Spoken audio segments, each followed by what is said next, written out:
I got a lot of requests on my lamb chops, and to be honest, it's all in my special marinade. So I'm gonna give y'all my secret little marinade that I love to make. I live by it. But I started off with 2 racks of lamb, cleaned them really well, towel dried them, cut them evenly, and then put them in the Pyrex dish. Y'all know I live by my food processor, so I got that ready.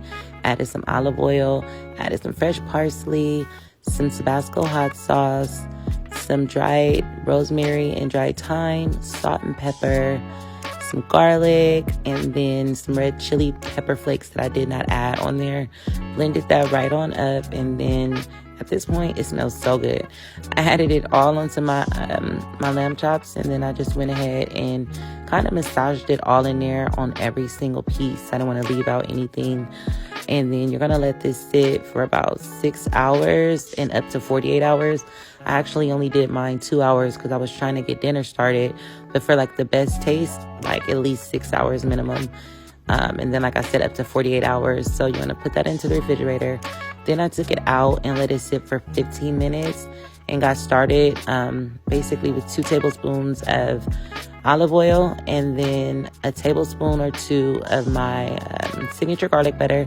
Let the pan get really nice and hot. Go ahead and drop your lamb chops in there, and we're going to sear these for about 4 to 5 minutes on each side, but this really depends on how big your lamb chops are and how you like to cook yours. I like mine medium well. And then once they're done, set them on a separate dish and let them go ahead and sit for a second and rest. And then we're going to get started with our pan sauce. So all that fond at the bottom, all that lovely flavor, we just added about, I want to say like 1/3 cup of chicken stock, and then about 2 tablespoons or so of my signature garlic butter.